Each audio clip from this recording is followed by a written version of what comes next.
If you are trying to achieve a very specific and important goal for you, trying to grow a business or trying to achieve something in your family life, in your financial life, but you do have a lot of frustration towards yourself and you're very disappointing in yourself, then this video is for you.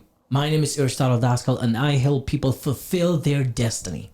As I was growing my new coaching business, I was very frustrated with the problems that I was encountering, especially with my marketing. And as I started doing therapy, because I wanted to understand what is holding me back, because it seemed like it's nothing about my action. It seemed like it's not about the resources that I have handy, but it was about me strictly executing on those. And I was feeling so disappointed in myself, so frustrated in myself. And as I started doing therapy, one of the things that my coach, my emotional coach, started helping me out with was to truly identify how I was feeling about myself. And out of the day, we were looking at a few events that I was feeling really frustrated about. And we were getting back to the root of why I was feeling like that. And then I was going back in time to see when that attitude towards myself started. And what I noticed is this: anything that I have been failing at, or anything that I was not having the results that I wanted to do, anything that I was not executing on, anything that caused a behavior in me that I was really frustrated with. Like, for example, I started to yell at my family, to snap at my kids, and anything like that triggered in me a disappointing towards myself was having roots in something from my past, where at a point I was trying to protect myself. And even in this situation, nowadays, when I was snapping at my family, there was a root cause in it, or there was somehow a good intention for which I was having that behavior. And that was so critical for me to understand. And it took months, I would say more than a year, maybe even 2 years, to really get that shifted in my life. When you have something in your life, a failure, or you have a behavior that you're frustrated with, it's so easy to become so disappointed with yourself, so ashamed with yourself, that your general attitude toward yourself is of hate. It's like, something's wrong with me, I hate myself. You know what? It's so difficult from that space, from that attitude toward yourself, to really build something beautiful in your life. Because everything that we're building in our life, that it's meant to be continuous, that it's meant to grow, it has to be rooted in love. It has to be rooted in expansion. Imagine this: if you continue to whip yourself when you get things done, when you build your business, or when you're trying to create better time with your family, if you feel bad about yourself, but you're trying to feel good in the relationship with others, in relationship with your business, in the relationship with your clients, how does that work? Is it truly possible that you can be a good friend, a good father, a good husband, a good, vendor to your clients, a good service provider, and hate yourself? I would venture to say that's truly impossible. Maybe from the lips, maybe in a little bit of surface interaction, but those energies come across. Everybody can feel that, shorter term, or usually, more importantly, longer term. That's going to surface out. So what did I do? And what do I recommend you doing yourself? I recommend for you to do the same thing like I do. Make a list of all the behaviors in your life, all the things that you keep on repeating doing that are really frustrating for you, that you feel truly disappointed in yourself for doing them, and analyze them and think about, what is the good intention that I'm actually trying to have here? For example, let's say that I was snapping at my kid. Now, the root cause for that was that I was trying to build my business. I was frustrated because the day-to-day activities were not fruitful and were not bringing me the outcome that I wanted. So one of the root intentions was for me to grow my business.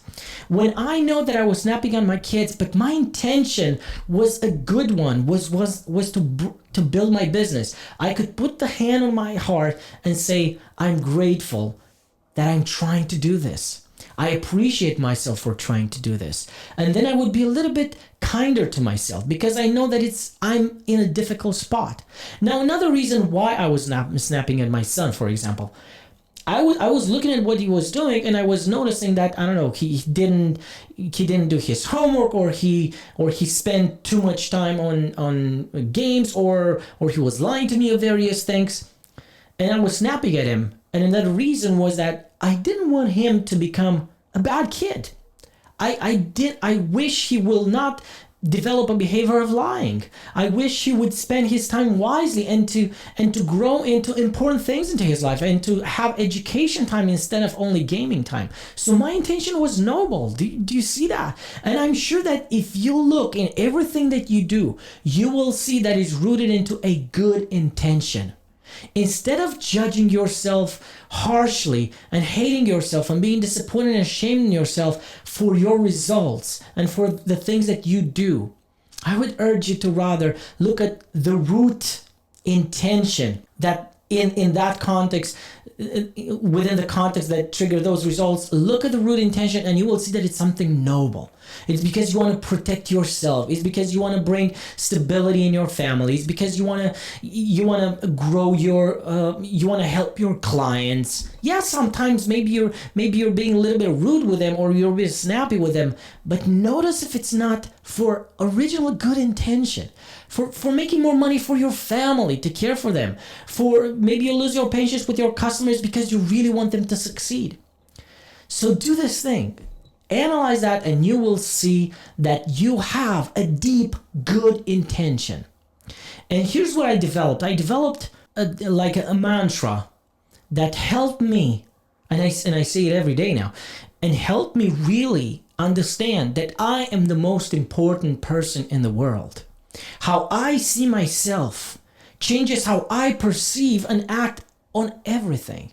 Only if I love myself, I can love anybody else. Only if I clear the space in my heart, my energy, and I'm really more happy with who I am, I can be patient and love others as they are. It's impossible the other way around. Sacrifice, true sacrifice, doesn't mean you letting you outside. It would mean you putting yourself first, prioritizing yourself. If you truly want to help somebody else and to sacrifice yourself, as in do something for someone else, then you don't have to put yourself last. On the opposite side, you have to put yourself first.